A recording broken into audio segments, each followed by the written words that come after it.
on Wednesday afternoon has been approved and accepted by the Illinois State Board and our Regional Office of Education.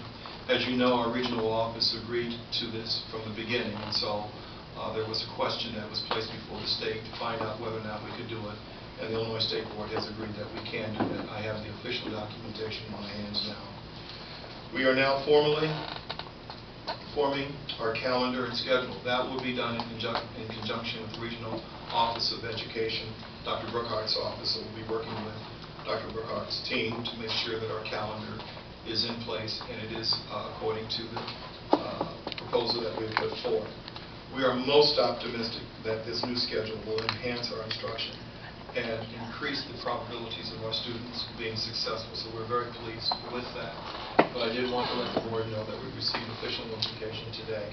And so that has been done. And we are currently, like I said, working on the schedule and the calendar and what those days will be looking like. We expect to have that to the board before the end of July. So the board and the community will know when it's planned for those days.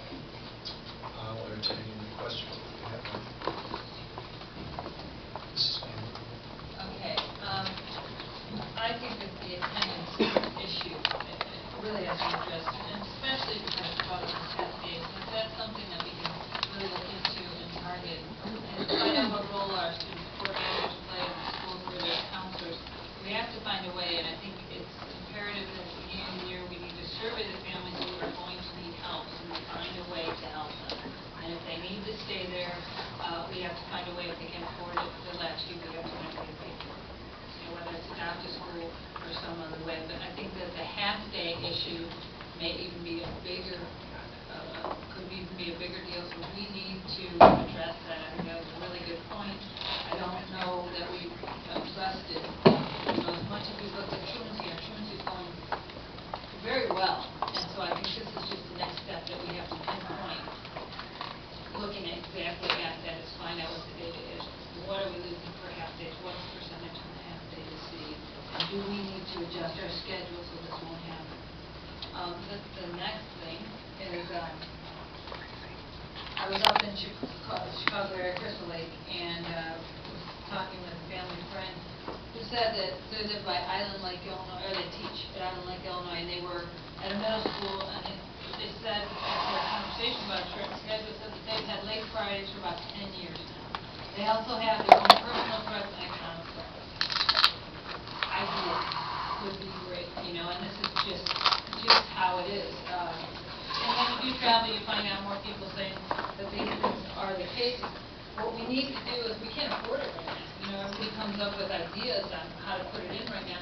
We simply can't afford it, and everybody has their opinion. Well, we believe that without shortening the day for the common time, the people who support this believe that it's a better option what we have, because we have this data in front of us now. We have PBS data. We're implementing comprehensive system support as well as benchmarking, and to have the time to collaborate professionally is very valuable. It's been valuable in the schools that choose. It's certainly going to take a while to implement. That's why I don't see a reason to hold off. What I'm going to ask the administration is to consider looking into the middle schools, because I don't like that the fifth graders may be on a different plan. I think it's imperative that the fifth graders who are at a school that's not a middle school need to have that, or the ones who are at the middle school, they have to have that. Their teachers need to be on the common planning time too, because when we're looking that every school by next year will have benchmarks implemented, we need to be on the same page as far as using our data to find out successful models that we have, and to look at, be able to use our successful models to help the schools that maybe won't implement this common planning time as successfully. Sure, we hope they all will, but unless we're on the same common planning field, it's going to be hard to do it. I think there's a number of reasons why we should look to middle school, and one is not just to mention that the 3 schools on the list who are looking towards restructuring are requesting it, but also because if you're going to have people meet, the benefit of the whole school meeting is you get to meet with your special education teachers, and we do have a high percentage, and that is a key factor in the comprehensive system support, and to have them available at the time. Plus the specials that you have with fine arts that would help with interdisciplinary learning.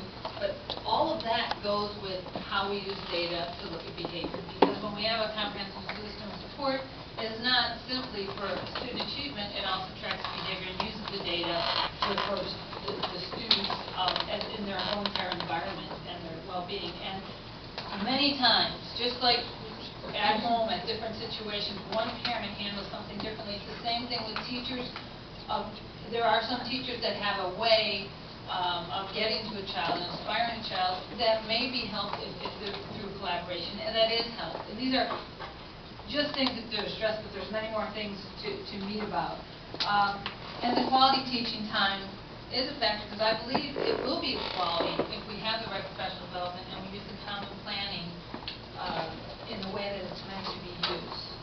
So for that reason, I would ask that you look into the possibility to see if there is support among the principals at the middle schools, if they see this as a benefit, and also ask our administration who would be involved in implementing it.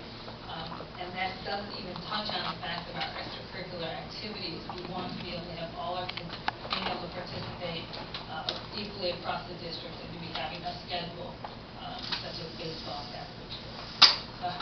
To have all those extracurriculars be easy to schedule, because it's hard enough to schedule to begin with. When we have different times, different schedules, it would be more difficult. So for those reasons, I'm going to ask you to please look into it and see if it's possible, if it's something that the administration would choose to implement.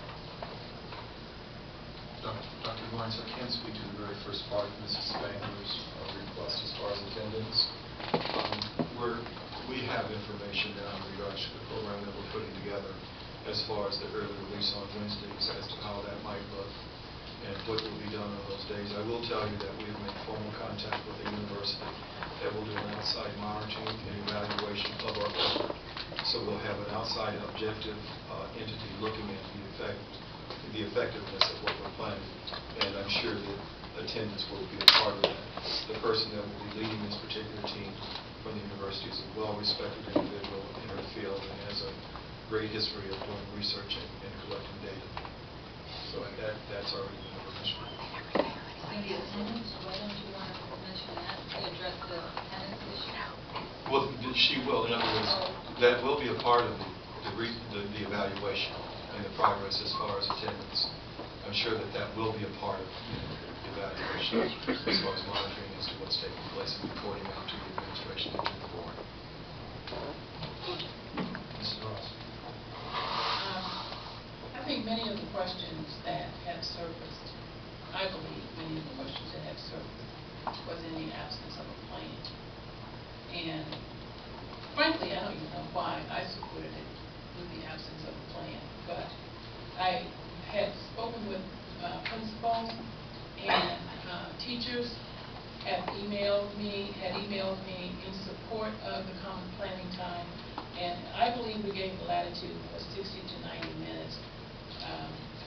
And I was of the understanding that our Title I services, the SES services would kick in, where right now we're doing after-school programs.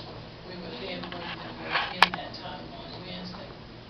That was as much of the plan that I knew of. And again, in the absence of a plan, I don't know the exact day-to-day or minute-to-minute process that we're going to be implementing. But I would hope that if we do not develop a plan soon that is conducive to this coming school year, that we do come back with putting this off until we have more time to plan.